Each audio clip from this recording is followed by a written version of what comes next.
This is MacroVoices, the free weekly financial podcast targeting professional finance, high net worth individuals, family offices, and other sophisticated investors.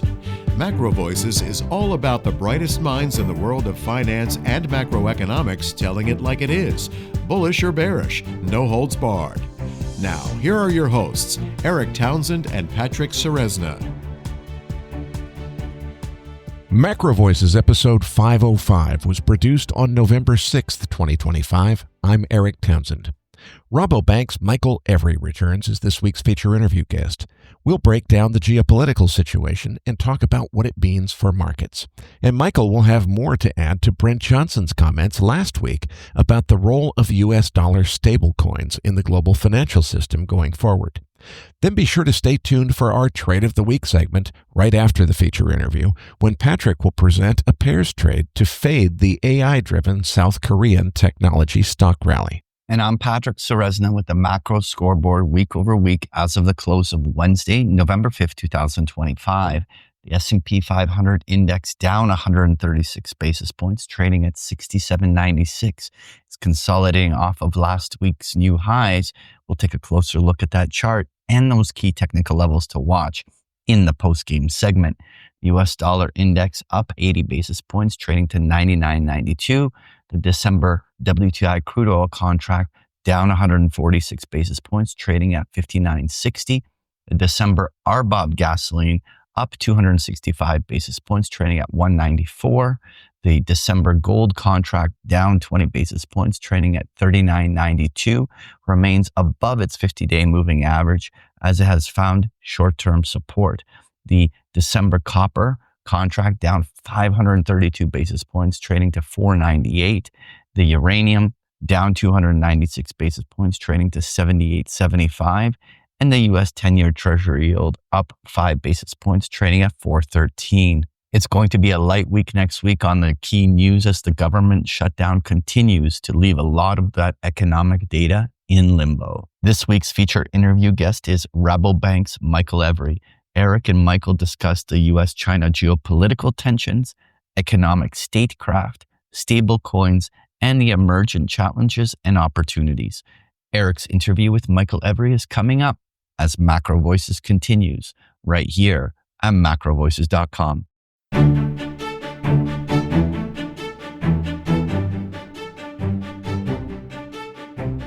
And now, with this week's special guest, here's your host, Eric Townsend.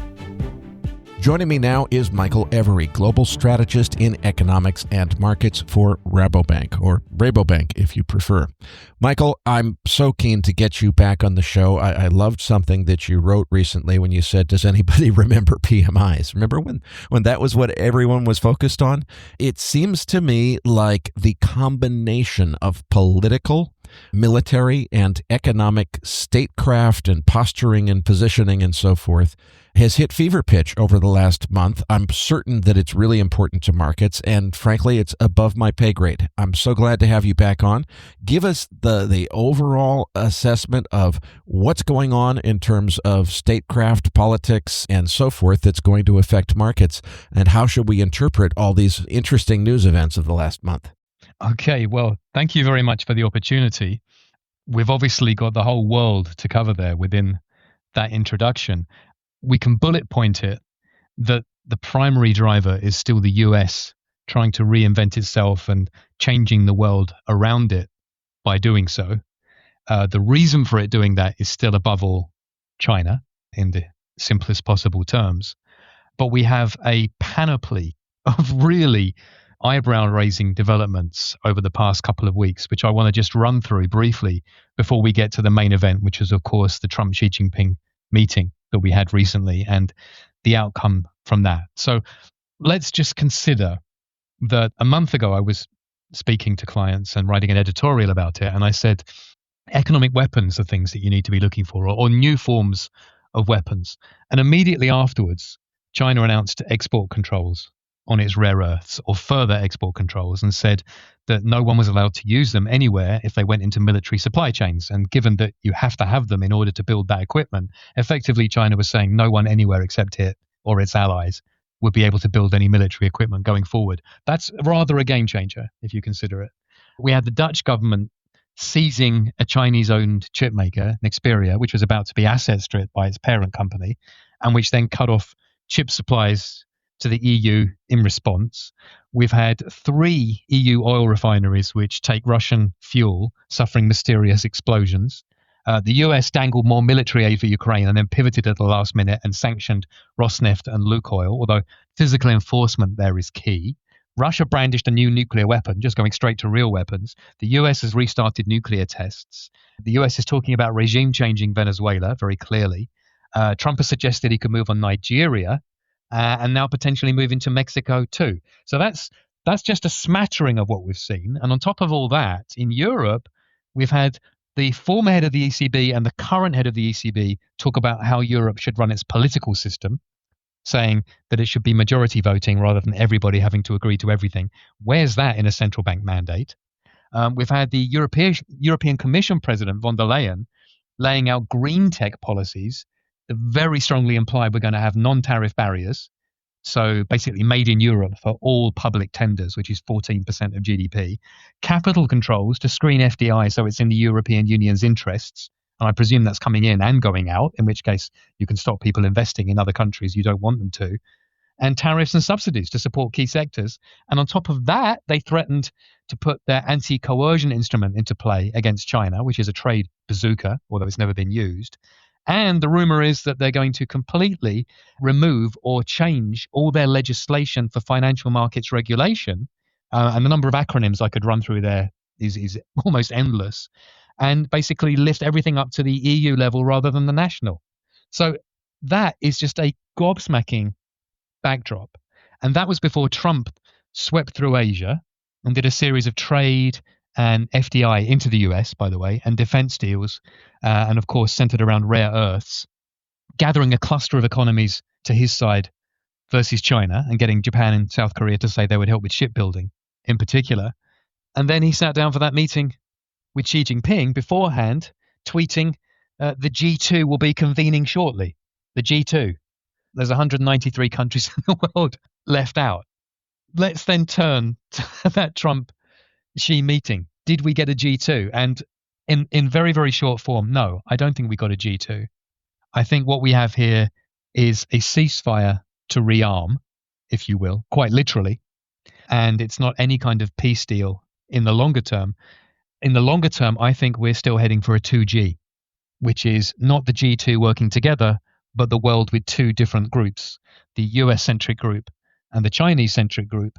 But we are going to have, at best, a year's interregnum where we basically, wait and see who can have the better cards a year from now so that we get a relatively easier ride in markets for the next 6 to 12 months.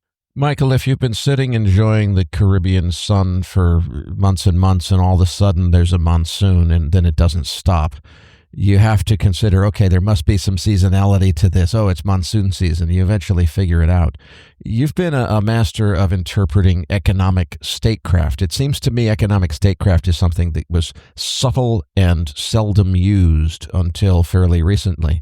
And from what you've just described, we've got so many things going on at once. How do you interpret that big picture? Does it mean an economic war has begun? Does it mean that we're just going through a phase here that gets resolved once we get to a certain set of Trump and Bessent policy goals? Then it's all going to settle down. How do we interpret the big picture? What's the big thing that's just begun, and how long is it going to last? That's a great question. And to be honest, it's really up to the listener to decide for themselves, because many people will view what we're seeing right now as an aberration, and the long run trend is that everybody just wants to trade and get along.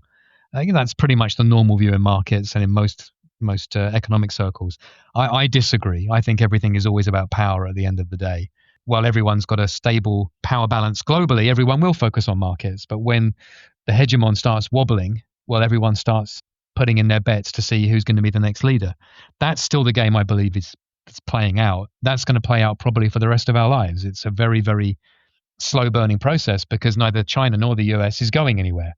And both of them clearly have a very strong hand.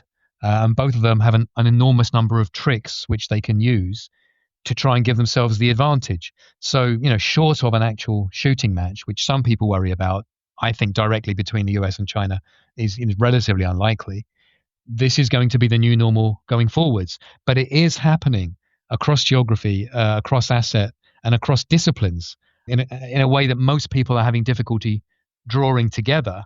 Some parts of it are more obvious than others, but there's almost nothing going on that matters that isn't in some way tied into this. And so if you see it the way I do, kind of everything points back to it.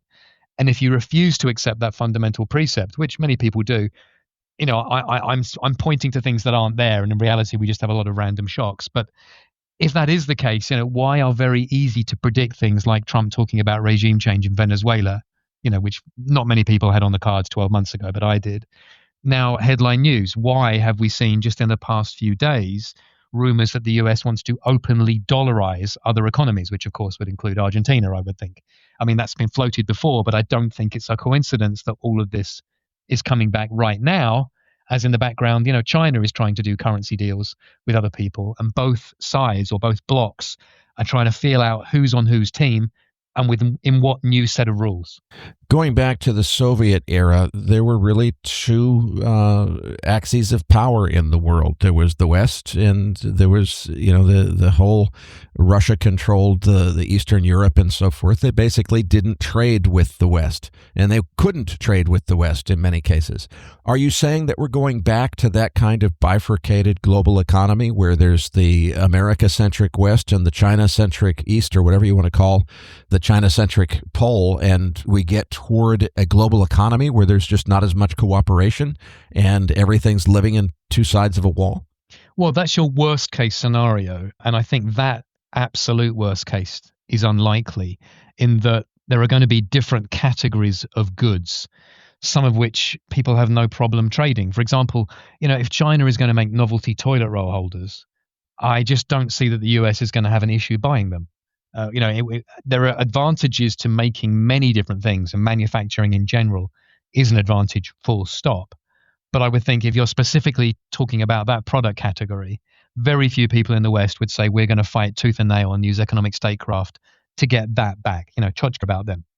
But all the big strategic sectors which have direct national security, key industrial, energy, telecoms, or military implications, all of those, over time, we are already seeing a bifurcation happen between different technology sets and production supply chains. And the logic is that this doesn't only point to downstream products, it's everything all the way upstream. That's what we're seeing now, where the US, during this 1 year pause in escalation with China, is desperately running around the world trying to find new rare earth supplies and refiners so it doesn't have to go back to China a year from now.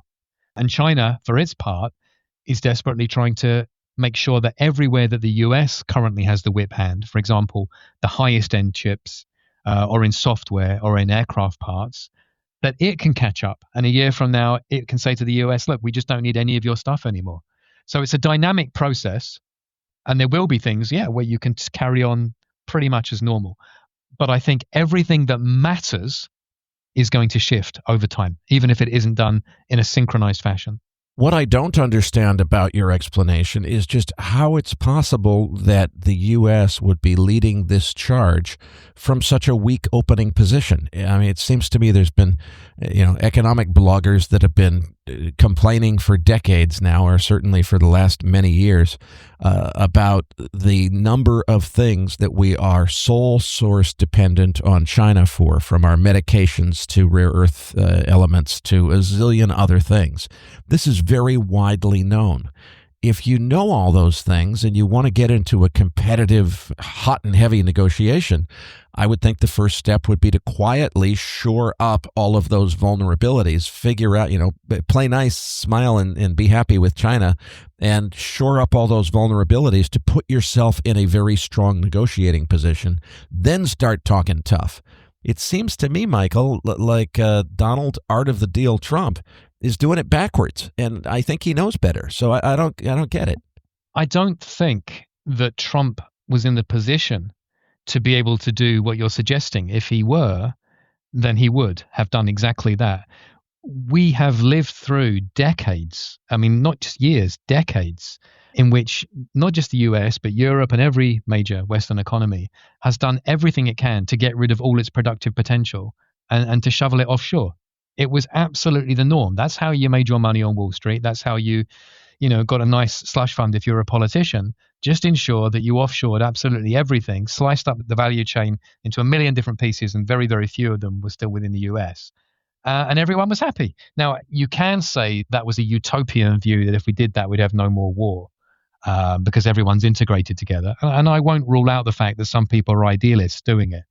I think far more people just simply didn't care because they were getting paid. And, I'm not trying to offend people saying that. I just think it's an objective truth.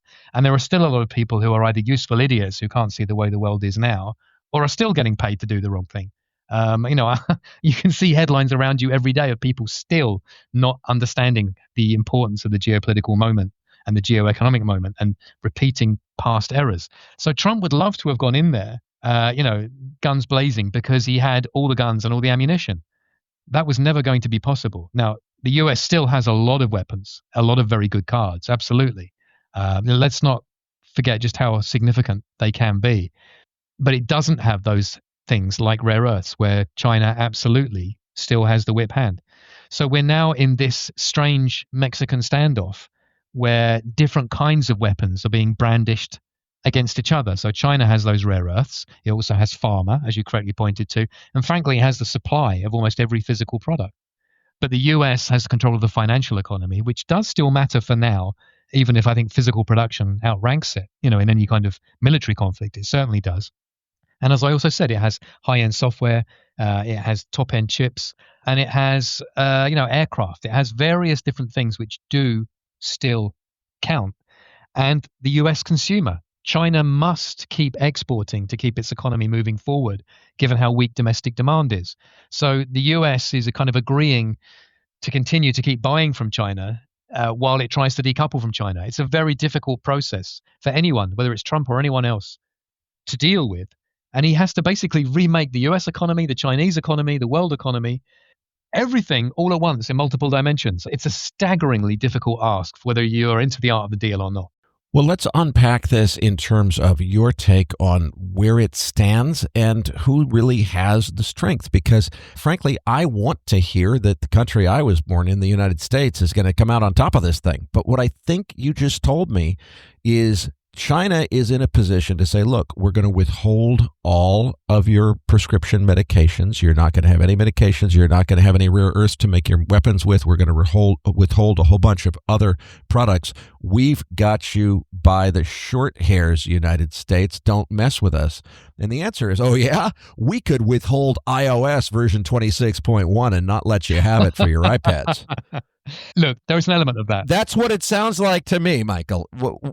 Tell me more about our strength here and how we're going to say, China, you better not play any games withholding our medication because we've got a stronger hand than you do. Help me understand that stronger hand. Okay, well, let's get to the good stuff first of all. Let me repeat what I just said, because I was saying a lot of stuff fast because I've got so much to get through and I don't want to leave key things hanging. So one of the first ones, as I said, is that the Chinese economy, because domestic demand there is relatively weak, and that's part of the structure of the system. It just invests too much. That has to be exported.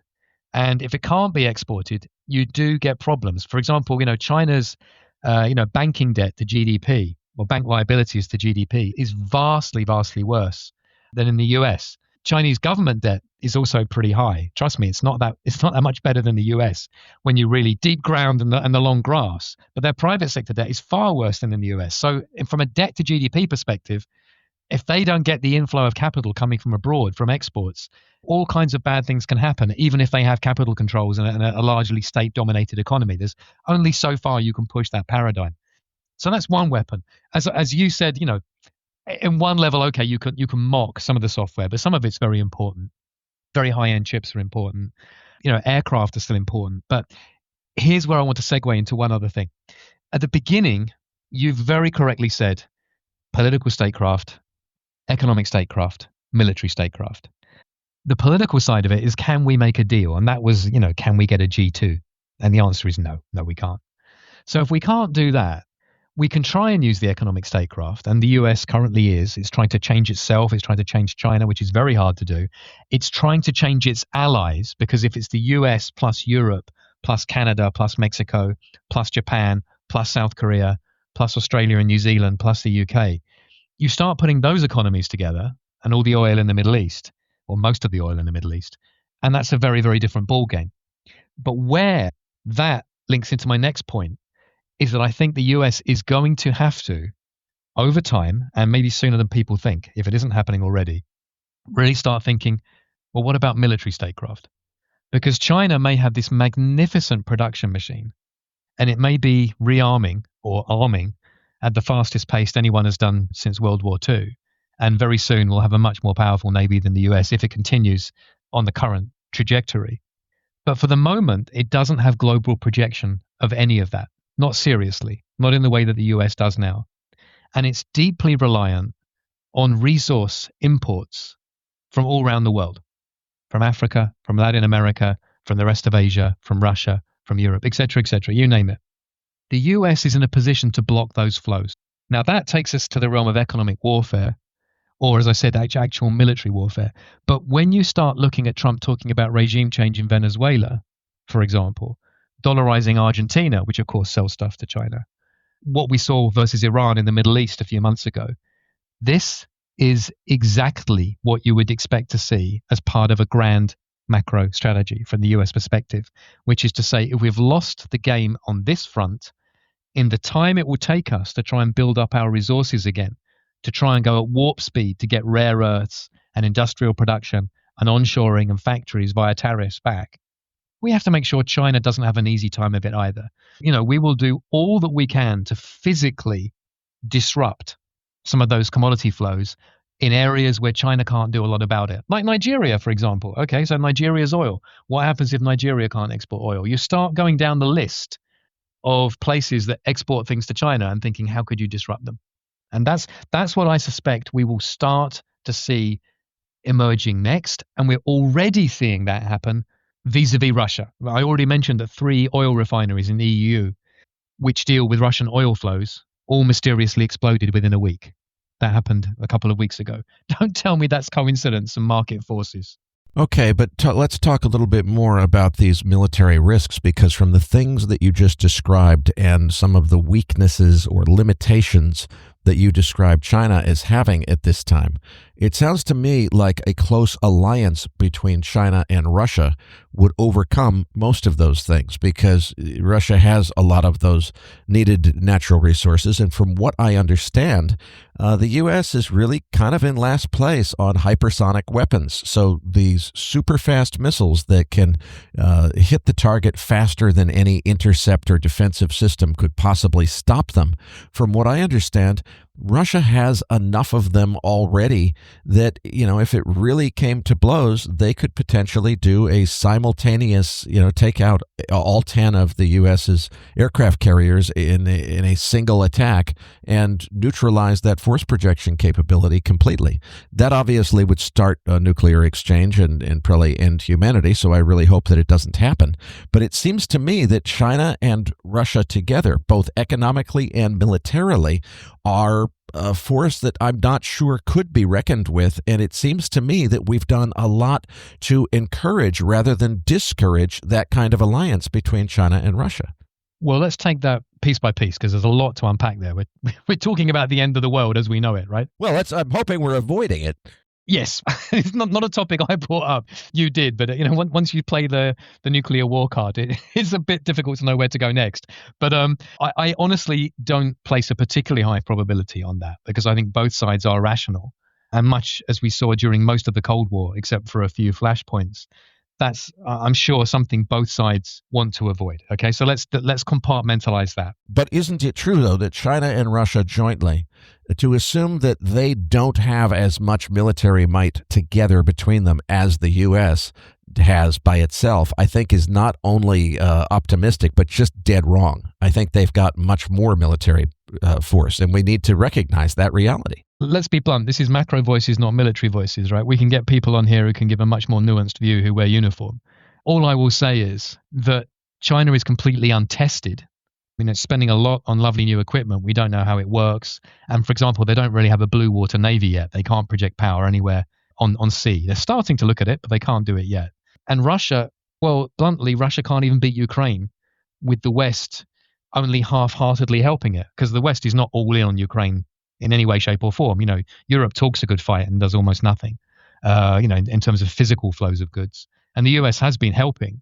But, Russia has struggled to even take Pokrovsk after a year, and, tens of thousands of men dying just for, a few square kilometers. So I think it's easy to overhype how strong in one dimension they are together. But if you're talking about a nexus of resources and production, yes, absolutely. And was it a geostrategic mistake at whatever time period, and blaming whoever you want to have accelerated the drift of those two countries together? Yeah, absolutely. And you can point fingers at lots of different people. But where I think the US response will now have to come, and again, it ties into what I was just saying, is not just the very, very aggressive statecraft measures that we're seeing on the economy, which they really are quite remarkable, some of the shifts that we're seeing. And we haven't even got time to list through them all. And I expect many more radical ones to be coming over the next couple of weeks and months that will make people's hair stand on end. It's going to be building a bloc within, under a US umbrella with Europe, with the UK, with Australia, with New Zealand, with Canada, whether Canada likes it or not, with Mexico, with Japan, with South Korea, with a few others, with the Philippines, maybe with Vietnam. We'll see who else gets included on that list. And you put everything there together in the West, and it's a very different equation. It's not the US alone. America first doesn't have to be America alone, even if that's currently, I believe, quite a tendentious issue on the right of the Republican Party. Let's break this down then into the macro trades and where it's all headed. Based on everything that you see, first of all, you mentioned some things coming that you expect. Are those specific things that you can tell us about, or are you just saying that there's more turbulence coming? And based on what you think is coming, where do you think the trends are going to be in markets? Okay, first of all, in terms of what I think is coming, when I published a piece nearly a year ago now, actually it was, I think, pretty much, just almost a year ago to the day, or a couple of days, when Donald Trump was reelected. And I said that we were going to move towards statecraft. I explained very specifically how the taxonomy works. For example, you're going to put up tariffs, and afterwards you'll find you'll have to put up subsidies as well to match. And then you'll have to have price controls in place. We've already seen all of those happening, specifically in rare earths. We will see that expanded. You are going to see subsidies on energy. You are going to see change after change after change being introduced in order to make sure everything gets to where it needs to go, and market forces will play less and less of a role within that. That's inevitable. We've seen the Pentagon turn basically into a hedge fund where it can leverage itself up 20 times to be able to spend more. That's already happened. Where we're going to move next, I think, are capital controls. That's going to start seeing where money can and can't go. We're going to drag the Fed into this. Absolutely. When we get new management at the Fed, it will be a very different Fed playing a very, very different game with huge implications for markets. And the currency will be dragged into it too, because dollar stablecoins, the legislative framework is there for them now. Sure. They actually aren't out there in the marketplace doing much yet. When they are, that can absolutely reshape the entire geopolitical and geoeconomic architecture again. So the really big stuff hasn't been done yet. All we've had is the first foundations of this new building in terms of the tariffs. And with China, we've got like a blueprint of what it might look like, but we'll come back in a year. That's going to be a huge shock for markets when they start to hear and people realize what they do and don't do. Let's hear more about capital controls on whom and imposed how. Well, look, we already have emerging capital controls into the US. CFIUS is now screening things much, much more vociferously. Is this an entity we want investing in the US here? Alongside that, with the deals Trump just did on his roadshow through Asia, he's forcing allies like South Korea and Japan, and Europe will be next, and Australia, by the way, too, with their pension funds, to invest in the US, forcing them to, and specifying where he wants them to, in areas that maybe they wouldn't want to. Maybe they would traditionally just want to buy the latest hot stock, or a REIT. No, now you're going to open a factory here. Now you're going to open a shipyard here. Now you are going to do what we need to be done as a team to reindustrialize and get the military industrial supply chains going. The next phase of that, logically, which they've flirted with, is to control where capital can go when it's going out, So we don't want you investing in this country or in that sector. We're nearly there. I can see that happening very easily. And the more radical one, which feeds into, I think, the next part of the discussion on currencies and the Fed, is, okay, do we just want foreign capital coming in and buying US assets like US treasuries and US debt? Do we want the same global reserve status for the dollar and US treasuries that we have now, whereby when people want to buy US assets, that forces the US to run a trade deficit, forces the US to run a fiscal deficit, forces the US to deindustrialize, and all of that is done to keep the dollar the way it operates now? And logically, the answer to that will be no. So are you anticipating capital controls? I mean, a lot of our listeners are institutional investors in Europe and elsewhere in the world who invest either significantly, if not predominantly, in U.S. markets. One of the reasons for that is because U.S. markets are so inviting. There are no taxes on capital gains for foreign investors. Foreign investment capital is generally welcome in the U.S. You're saying that's potentially going to change? Yes, absolutely. I want to make that abundantly clear, because while the current system operates the way it does, that financial relationship is an absolute corollary to US deindustrialization, demilitarization, and gradual decline in terms of its global status vis-a-vis China. They are absolutely joined at the hip, even if people can't generally see that relationship. Geostrategists can see it and describe it regularly. What I think you will see instead, there's a spectrum of possible outcomes you can get. And I don't want to specify exactly what part of it will apply where and when. But I think you are going to get a lot more of what we just saw, which is the US saying to key allies, this is how we want you to invest. You are not going to have a free choice. You're still going to make money. There's going to be a return. We're not stealing your money, but you are going to put it here and here and here to ensure that we have capital in the right areas so that 5 years from now, we are resilient as a group in order to do X, Y, Z. Right now, it's rare earths. After that, it will be many, many other things, many other industries, because we're no longer in a phase where you can just say because markets, which is a phrase I use flippantly at work all the time. I mean, frankly, who gives a damn about because markets? Individual investors, sure, I get that. But there are games being played at a much higher pay grade than any of us on this chat or listening to it, are involved in. And they have particular outcomes they want to see. And unfortunately, or fortunately, depending on your point of view, I think markets will be moving from a world where they can do whatever they want, let's call it a jungle, where they can go wherever they want, to a safari park. So, you're free to roam around in certain areas, but you're now in a safari park rather than in the wild. And just count yourself lucky you're not in a cage in the zoo, because that's the alternative and it's far worse. What does that mean for the major stock indices? Because I don't know what percentage of the S&P 500 is domestically owned by Americans and American institutions, but a lot of it isn't. And if there was suddenly, tomorrow morning, everybody who's not in a certain category has to divest their index holdings, that would be hugely disruptive. So we can't have that, I hope. How would you impose this transition if you're not going to annihilate markets in the process? I'm talking flows, not stocks, to be abundantly clear. No one is going to put a gun to people's heads and say, we want you to sell off all your assets in the US. Quite the opposite. They don't want to see a massive capital outflow, which, was rumored, by the way, earlier in the year when the Trump plan started to be rolled out. You had lots of, gnashing of teeth and wailing and hair pulling and people saying, I'm selling everything US. If you look, actually, capital's flowing back into the US big time now. Okay, it's AI centric, but even treasuries aren't doing too badly again. Everyone who was panicking has had to reverse over a few months, but you don't see many mea culpa headlines in the financial press saying we called it completely wrong, and actually statecraft can drag in capital.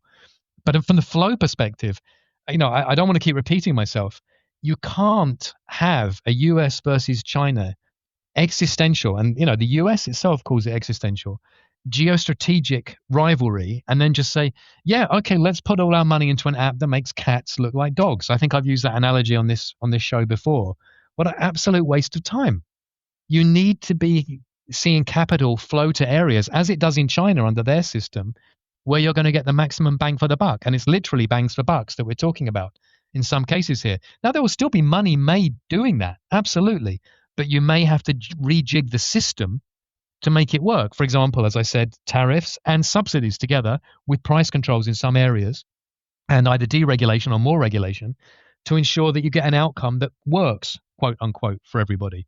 And I think we'll get more and more of that. And the US allies will be copying and pasting that because they're not going to be able to have free markets in the same way they did. Whatever controls the US puts in place as like an umbrella or a shield against a kind of a China system or a China bloc, everyone with the US will have to mirror it. And we already see that happening on trade. The US is gradually moving towards everyone who it trades with having a common external tariff against China, or doing that via a transshipment. So, for example, country X, they can buy as much as they want from China. Not one carton or crate of that is going to go into the US from them. So if they want to swamp their own economy with it, good luck to them. And that's basically an incentive to tell them, no, we want you to match our external tariff. The same thing will have to happen with these capital controls. But another way that will, evolve is through the use of the currency, which brings us back to dollar stablecoins, which I think can be a very, very efficient way to build this new safari park that we're talking about, where you think you're free. You can go and sit in that tree or that tree, and you can chew your fresh meat and raw, as much as you like, but you're not in the jungle anymore. Michael, let's get your take, because we already heard from Brent on how he sees this. Why are stablecoins so important, and do they have the potential to really reinvigorate the dollar's hegemony over the global financial system so that we no longer feel that the dollar is at risk of losing its reserve currency status? Yes, full disclosure, Brent and I are friends and have a very, very similar view on this particular topic. I know that he's just published a really, really great piece of work on it, which I thoroughly recommend people looking at. I got my own far slimmer piece of work out a little bit earlier and was making, I think, one key point the same way, which is when people were talking about these dollar stablecoins initially, that because markets crowd, and I am saying that with a sardonic smile on my face, we're just talking about, is this a new asset like an NFT that I should be buying if I have a buy all the things policy? How much money will I make doing this? And I fully understand why individual investors would be thinking like that, but they are missing the point. These dollar stablecoins are, as Brent quite correctly says, entirely geopolitical. They are about creating a new financial architecture which will enable the US to reindustrialize, and where instead of the offshore, currently fiat, euro dollar being the tail that wags, the US dog wagging the tail again, no matter how large that tail has got, because that tail is enormous. It's like a kangaroo's tail now rather than a dog's tail. But these dollar stablecoins will allow the US to wag it again. Michael, let's tie all of this conversation together, run it through your mental blender, and let's spit it out in terms of market opportunities. What does this mean for investors? And also, how do all of these things affect major macro trends? Like, I think we're in the beginning of a secular inflation. How does this play into that? Okay, there are several different ways that you can look at it. You can slice the cake in different ways. So one of them, broadest, is, are you Team China or Team US? And if you're on X or on social media discussing this, there are really passionate views either way. And very clearly, if you've got a strong view, one is going to win and one is going to lose, go short one along the other. You choose. And that's on the FX, that's on the assets, that's on every single related element of that team and what it has to offer. I think that's a very simplistic way to do it, but I know some people who do that. In the interim, while we are getting along that path, bit by bit, step by step, I agree with you that part of what we're seeing, for example, in this AI surge, which is absolutely related to it, it's who's going to win the race for AI. Don't ask me why, but that's where we are. That's clearly inflationary. You're seeing power costs surge. You're seeing, resource demand absolutely surge. And that will absolutely feed through into inflation in some areas. And at the same time, ironically, the AI we already have is highly deflationary. And it's deflationary on two fronts. First of all, if companies aren't going to hire anymore, and we're already seeing companies actually start firing and replacing people with AI, we have the potential prospect of massive corporate profits and no one working. If you push that to its logical extreme, it's a ludicrous scenario, but that doesn't mean we couldn't get there. Everyone loses their job and one person in the corner owns everything. In fact, even the Financial Times in the UK recently ran an editorial, an op-ed. It wasn't written by the FT, but they published in their, paper, which shows how important they thought the argument was, that rather than universal basic income, we need universal basic capital, where everyone will need some kind of share in AI to compensate for the fact they don't have a job. Now, that sounds very much like universal basic income to me, but it's interesting that was, as I said, being discussed. Equally, if AI doesn't make any money whatsoever, and it can't make any money, and it's all just about the military, and once the military gets that golden egg laid, it takes it, runs away, and says to all the companies who did it, thank you, you can all go bust now. That's pretty damn deflationary in terms of asset prices. That's going to wipe a hell of a lot of people out if that were the case, and if basically the US has outsourced the Manhattan Project to a lot of people who are in a race to make a nuclear bomb per se, and then they'll just take it away and say there's no money in them, So that could be another deflationary aspect to it. But above and beyond that, we have real disruption baked into the cake, right the way down supply chains from upstream to downstream. I was mentioning that very early on at the beginning, that that's what I thought would happen.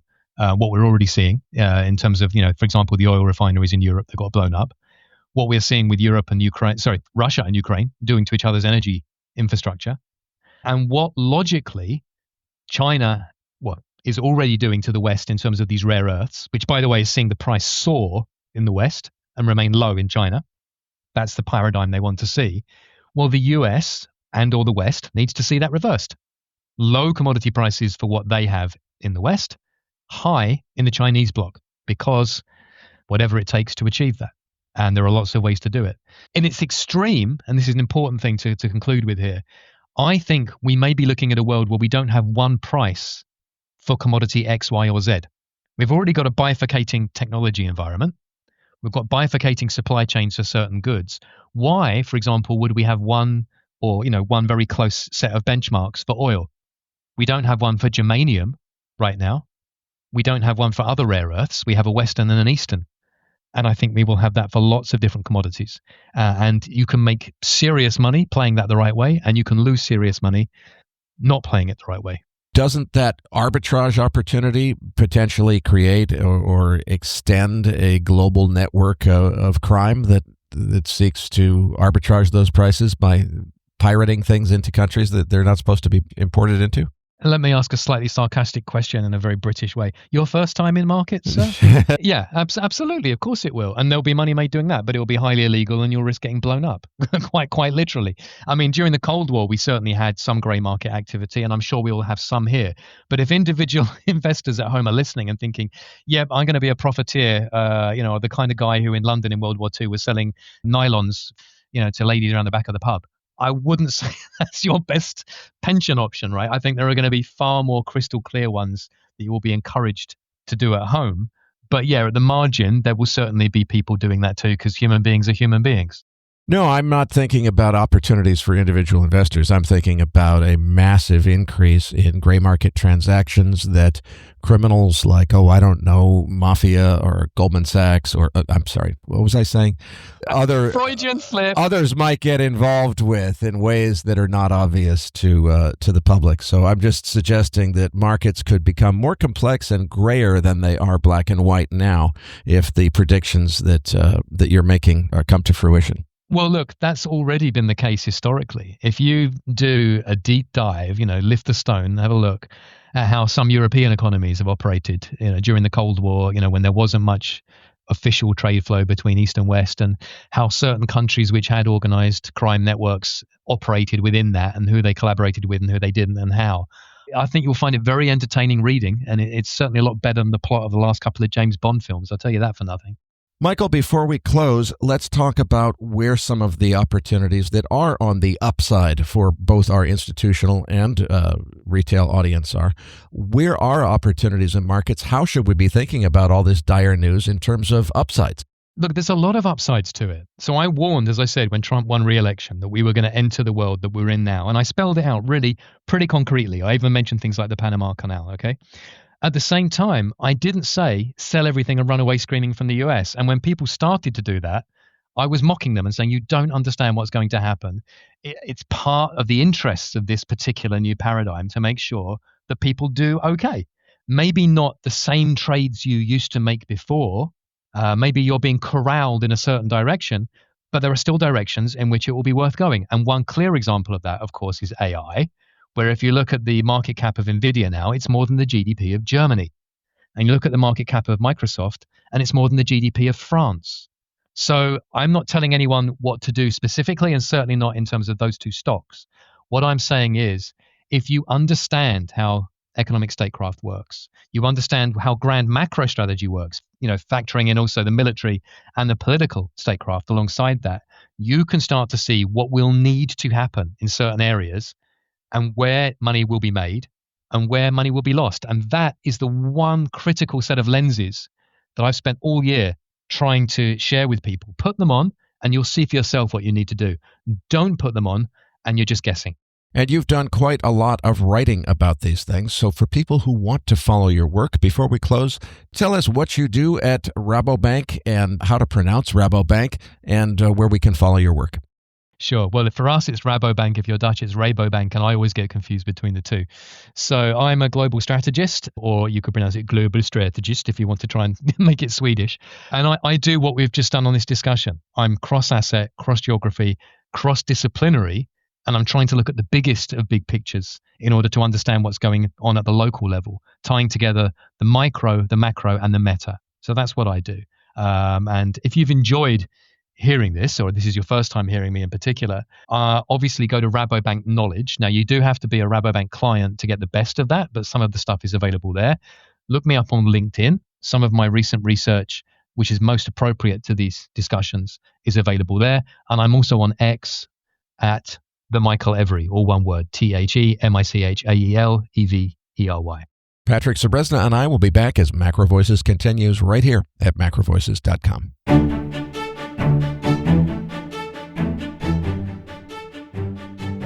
Now, back to your hosts, Eric Townsend and Patrick Ceresna. Eric, it was great to have Michael back on the show. Now, listeners, you're going to find the download link for the post-game trade of the week in your Research Roundup email. If you don't have a Research Roundup email, that means you have not yet registered at macrovoices.com. Just go to our homepage, macrovoices.com, and click on the red button over Michael's picture saying, looking for the downloads. Patrick, this week you're taking the other side of one of the hottest trades on the planet, South Korea's AI-fueled rally in technology stocks. You've got a relative value setup that pits the Kospi against the NASDAQ. What's the thinking behind it?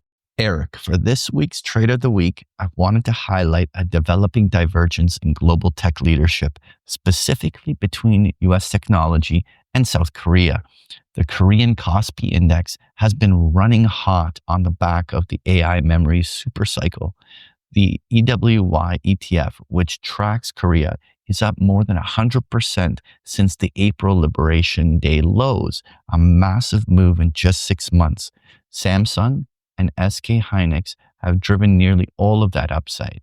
My skepticism is that the rally is extremely narrow. Korea's market is almost entirely leveraged on the memory side of the semiconductor cycle, which makes it inherently more volatile and cyclical. If either of those two names stumble, there's no diversification cushion in that index. And on top of that, geopolitical risk remains an ongoing overhang. South Korean chip makers sit squarely in the middle of the US-China technology fracture, and any change in export policy or restrictions could hit them disproportionately hard. Now, when you compare that to the NASDAQ 100, yes, there's concentration risk in the Mag 7, but it's still a much broader and more structurally diversified index compared to the Kospi. On page 2 of the Trade of the Week chart book, you can see that since the post-Liberation Day trough, the Kospi has nearly doubled the NASDAQ's performance, up 100% versus roughly 50% in the NASDAQ 100. My view is that this gap has likely run its course. Both markets have benefited from the AI boom, but Korea's move looks stretched. From here, there's a strong case that the NASDAQ can outperform the Kospi if the rally continues. And if the markets turn lower, the downside likely to be more severe in South Korea. So to illustrate the trade, I wanted to express this divergence through a straightforward long-short relative value setup. Long US tech via the NASDAQ 100 QQQ and short South Korea via the EWY ETF. The bigger question how to size the trade. Do you equal the nominal dollars, or does one volatility adjust, since the implied volatility on EWI has doubled in the last 2 months, up from 22% to 44%, while the QQQ volatility remains around 20%. While there's a case for scaling by volatility, I'll lean toward the dollar neutral structure with the equal notional exposure on each side, given that there's a good chance the South Korean implied volatility normalizes back to historical levels over the interim period. Now, another way to add some convexity to the trade is to replace the outright short position in the EWI with a high delta, deep in the money put. For example, the December 115 put, which currently carries about a 90-cent delta, provides nearly full downside participation while introducing positive convexity if Kospi keeps ripping higher from here. This approach not only cushions some of the upside pain, but also makes the trade more accessible for investors who have restrictions or limitations around short selling. You still capture the directional move if the rally starts to unwind, but you're doing it with a defined risk and a bit of optionality premium working in your favor. Patrick, every Monday at Big Picture Trading, your webinar explains how retail investors can put on our most recent trade of the week. For those listeners that want to explore how to put on these trades in greater detail, don't miss out on a 14-day free trial at bigpicturetrading.com. Now let's dive into the post-game chart deck. Well, Eric, what are your thoughts into equities? Well, Patrick, as I've said before, I think we're in the early stages of a secular inflation, and the trap here is everybody mentally associates inflation with really bad for the stock market. It's only really bad for the stock market after a bunch of feedback loops kick in that haven't kicked in yet. It's really good for the stock market in the beginning, and that's what sets everybody off thinking that the inflation isn't really happening. Well, that's what I think the setup is here, and I think we've got a while left before those feedback loops kick in. So I think this market can continue higher in the intermediate term, but boy, it is feeling kind of bubblicious up here. So I really don't have any strong directional view, but bigger picture, I think we probably go higher first and eventually face some serious headwinds as this inflation really kicks into gear. But right now we're in the early stages. Well, Eric, certainly there's a possibility that the bull trend continues on the S&P. It continues to make higher highs, higher lows, stay in primary bull trend. But underneath the surface, there are some concerns. First of all, I want to highlight the breadth of the market continues to be awful. We're sitting around 40% of stocks above their 50-day moving average. It means 60% of stocks are downtrending right now. In addition to that, when we're seeing sectors like the financials not participating, they're getting very heavy and rolling over.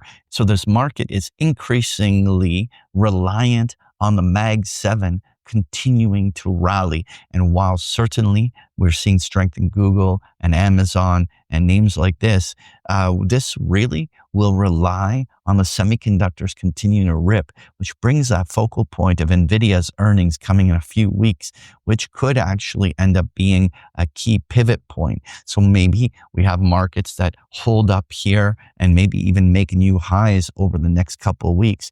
And likely NVIDIA's earnings is going to decide whether or not this rally still has legs for a year-end push. Now, from a technical level, what are the things to watch? Well, the market here just pulled back straight into a 50% retracement of its prior advance, finding support along its 50-day moving average. This is still bullish pattern, which is that if it's bought on dip here and pushes higher, then everything is fine. Where I would start to have concerns if this market started to crack below 6,700, and the more important level is below 6,600, because at some juncture, there's this big air pocket of systematic traders that would end up having to deleverage and or flip positioning, which could put $100+ billion to hit the bid systematically. To me, we're not at that moment where that vulnerability is there, but really the bulls need to keep this pattern of higher highs and higher lows going in order to keep that market away from that danger zone. All right, Eric, let's touch on that dollar.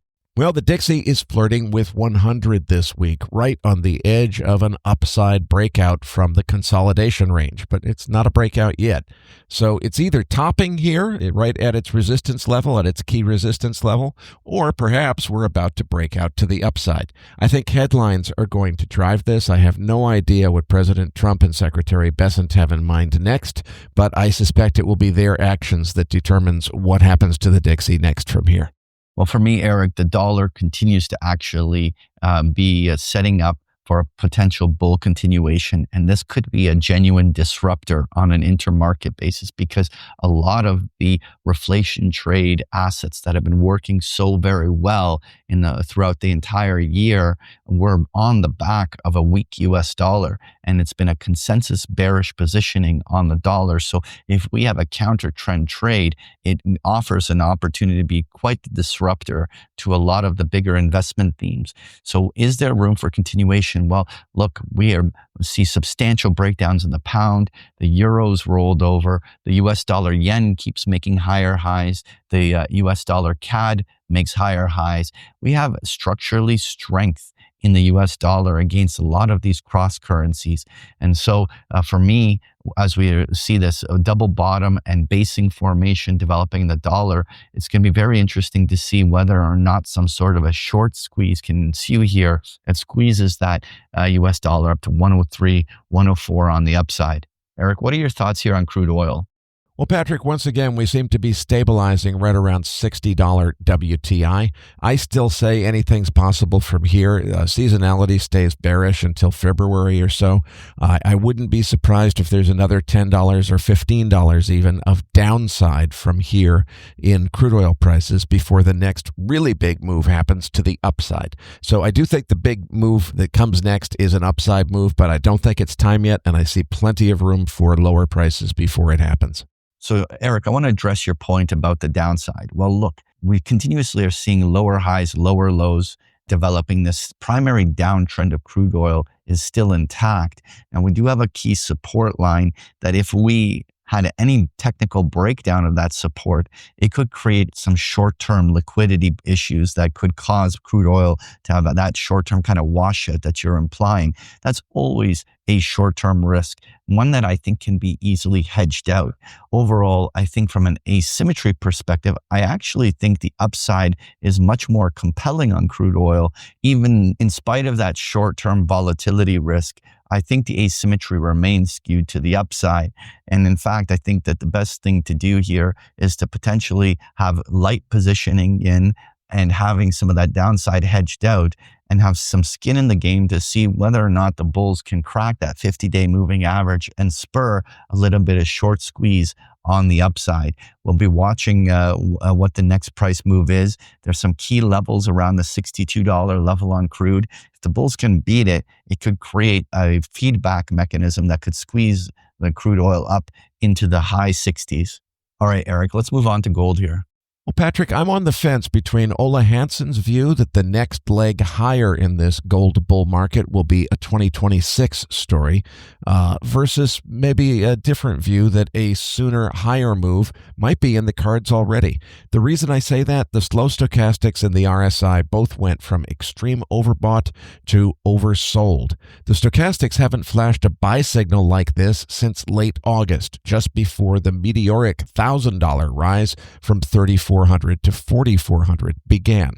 Now, we just got that same signal on the stochastics. The RSI hit oversold too. The RSI didn't even give us that oversold buy signal back in August. We're getting it now. So arguably, we're getting a stronger buy signal from the technical indicators than we did back in August, just before that $1,000 rise. Does that mean I think we're about to see the next measured move $1,000 higher from here up, to 5,000?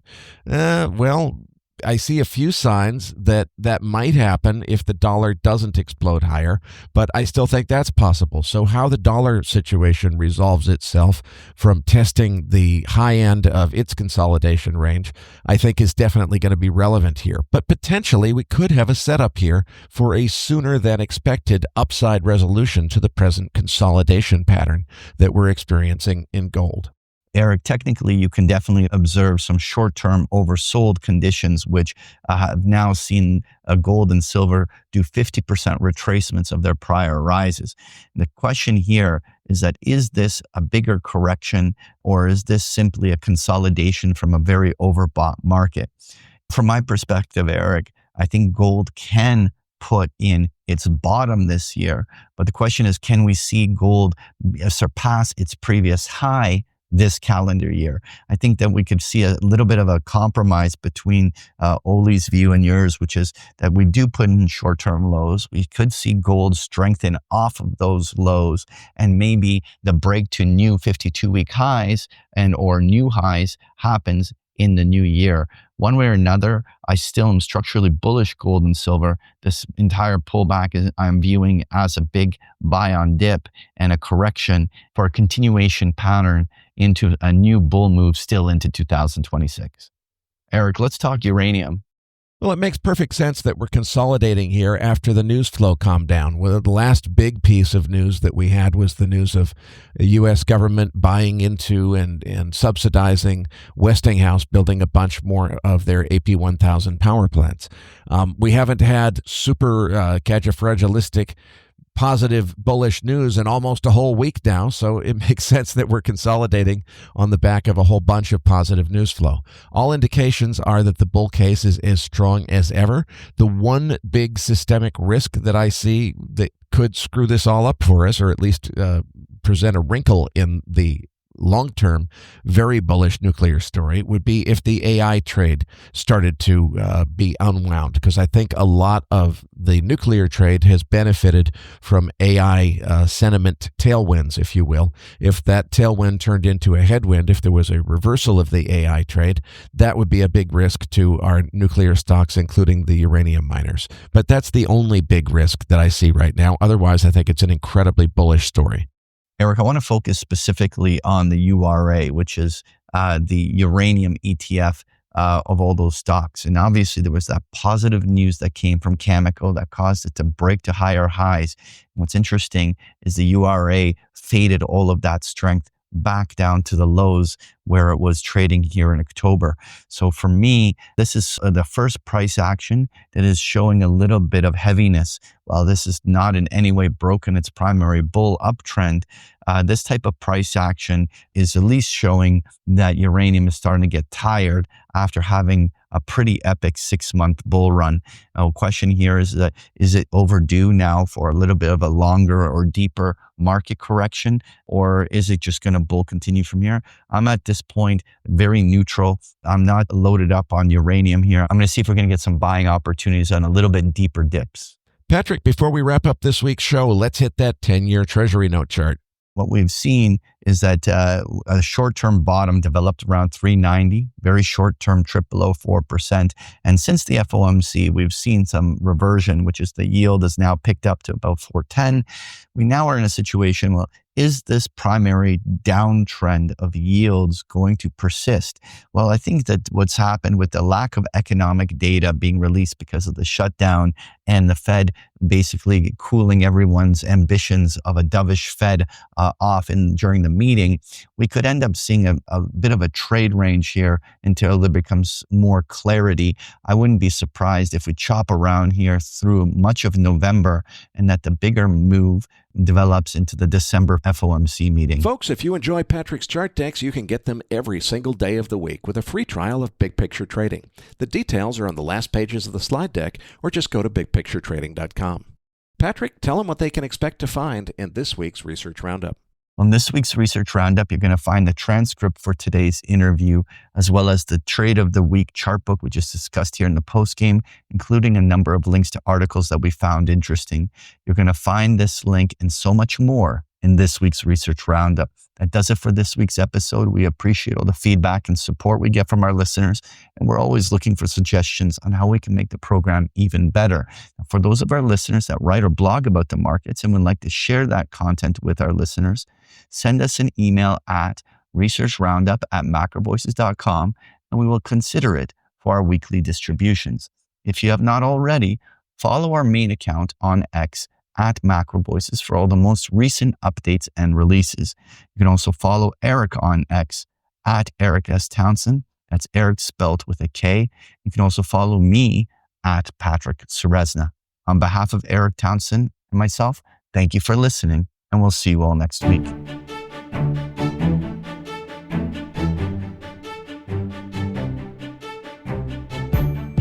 That concludes this edition of MacroVoices. Be sure to tune in each week to hear feature interviews with the brightest minds in finance and macroeconomics. MacroVoices is made possible by sponsorship from BigPictureTrading.com, the Internet's premier source of online education for traders. Please visit BigPictureTrading.com for more information. Please register your free account at MacroVoices.com. Once registered, you'll receive our free weekly Research Roundup email containing links to supporting documents from our featured guests and the very best free financial content our volunteer research team could find on the internet each week. You'll also gain access to our free listener discussion forums and research library. And the more registered users we have, the more we'll be able to recruit high-profile feature interview guests for future programs. So please register your free account today at MacroVoices.com if you haven't already. You can subscribe to MacroVoices on iTunes to have MacroVoices automatically delivered to your mobile device each week free of charge.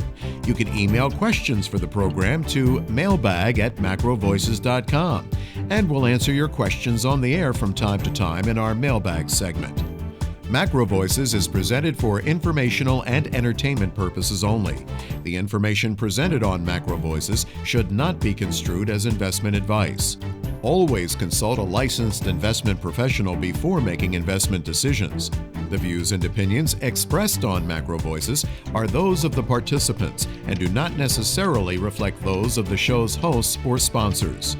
MacroVoices, its producers, sponsors, and hosts Eric Townsend and Patrick Ceresna shall not be liable for losses resulting from investment decisions based on information or viewpoints presented on MacroVoices.